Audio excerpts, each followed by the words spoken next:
Why do we dream? This is my second video in the series on decoding your dreams. And by the way, I want to recommend a couple of books to read for not only for beginners, but they have advanced material too. So the first is Toko Pa Turner wrote an excellent resource called The Dreaming Way. And then Jeremy Taylor's dream books are also really good. So why do we dream?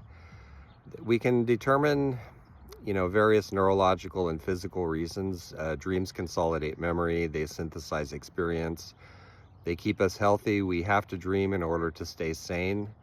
But on the psychological side of the house, there are other purposes that are served by dreaming. And I think Carl Jung, whose work I teach, I don't follow him at every point, but I think he was right about dreams when he said they compensate for our blind spots in consciousness.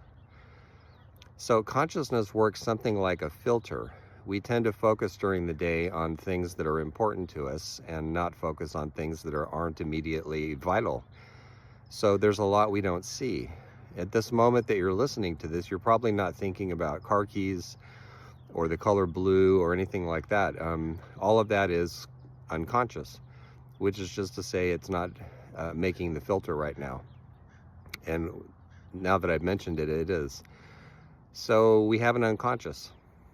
We keep things in there. Sometimes we keep our feelings in there. Sometimes we keep insights that we're not quite ready for.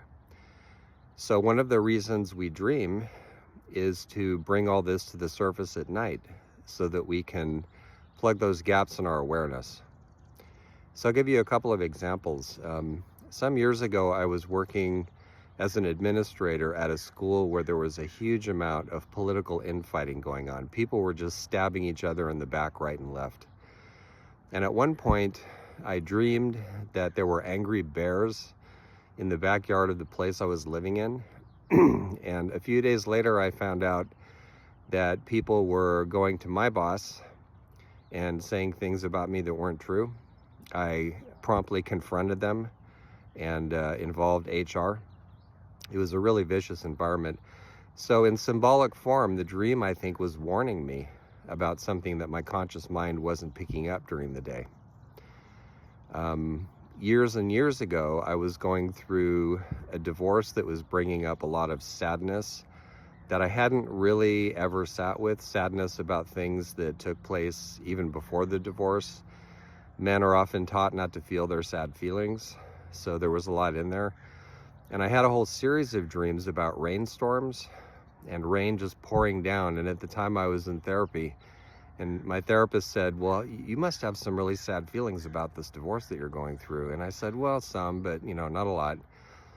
And she asked me, are you having any dreams? And I said, oh, it's like raining every night in my dreams. And she said, okay, it's coming. And sure enough, the sadness finally arrived.